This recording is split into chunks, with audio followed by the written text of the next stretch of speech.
Se a gente sabe que a gente foi criado, né, se a gente foi produzido como ser social, como identidade, como personalidade, dentro de um país industrial, ou seja, um país que teve sua trajetória inteira pautada na exploração do indivíduo, na exploração da matéria-prima, o que isso significa sobre os nossos corpos, né, sobre as nossas subjetividades?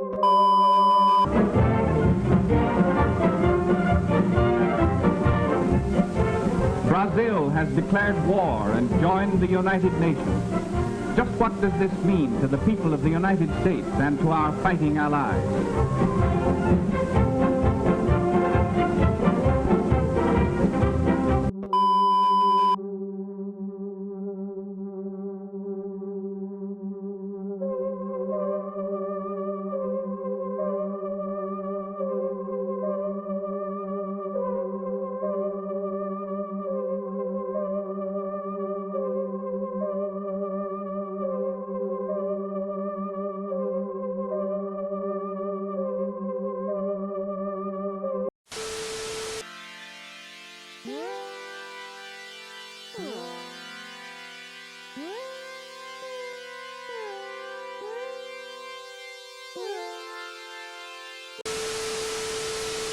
Eu lembro que quando eu era criança, se falava muito assim sobre nós crianças sermos o futuro da nação.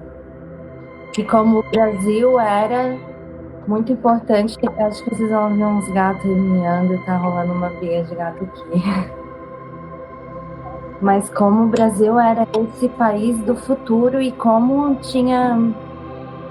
acho que ficou carregado na minha geração, não sei se outros compartilham disso, mas na subjetividade das crianças, assim, essa coisa de tipo, nós somos o futuro da nação, sabe?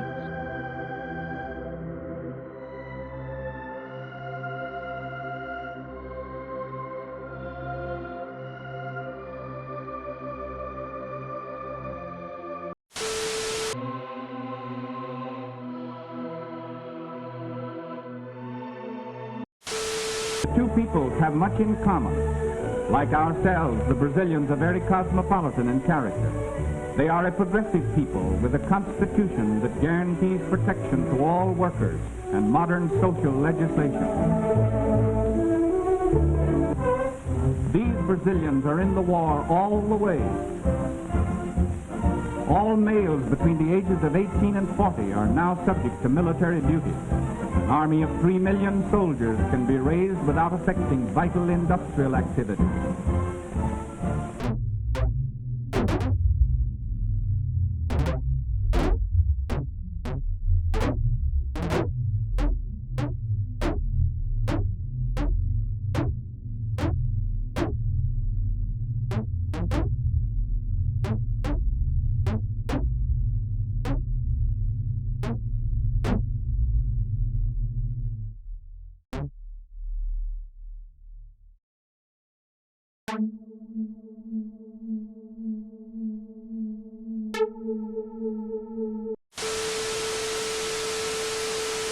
Conseguiram assistir o vídeo do Brazil at War, que eu mandei ainda há pouco? Sim. Eu quero salientar duas frases desse vídeo que eu acho maravilhosas, e eu acho também que é importante a gente ter essa consciência imagética, né?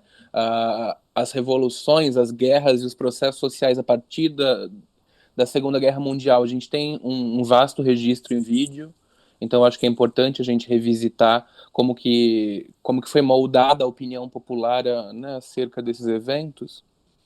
E esse vídeo, que é um vídeo propagandista da Segunda Guerra, né, para mostrar para a sociedade americana que agora o Brasil tinha assinado parceria com os Estados Unidos na guerra, ele fala que o Brasil tem pronto um exército de 3 milhões de soldados que pode ser erguido sem afetar as atividades industriais vitais do país.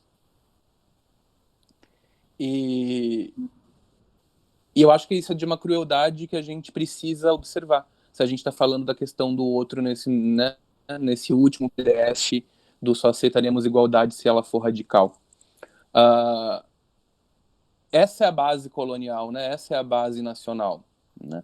A gente consegue viver em tempos de guerra, uma linha muito tênue, né, entre um país que tem que tomar conta dos seus, tomar conta da sua população, mas que ao mesmo tempo tem que nomear uma população, que nesse caso são todos os homens entre 18 e 40 anos, como vidas descartáveis para proteger uma invenção colonial que nesse caso vai ser a fronteira, vai ser o Estado-nação, né?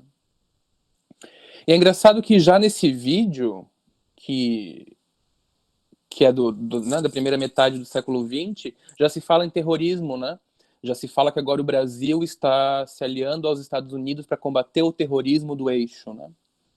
E como que na nossa cabeça nacional, na nossa cabeça criada abaixo do Estado-nação, a gente foi ensinado a olhar para esse outro como um estereótipo, né, de outro, como um estereótipo de algo a ser aniquilado, de algo a ser perseguido.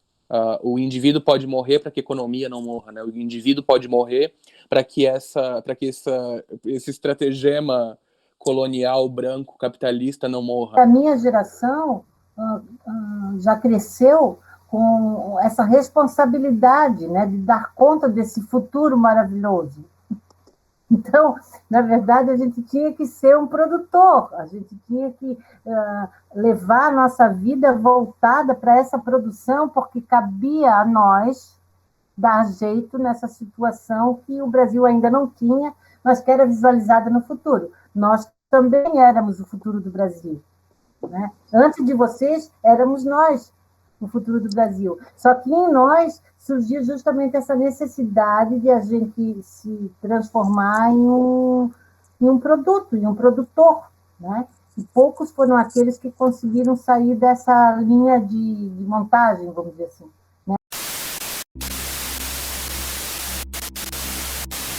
Viajei. Acho que não viajou não, Tati. Tem uma parte do PDF que é uma referência da Hannah Arendt.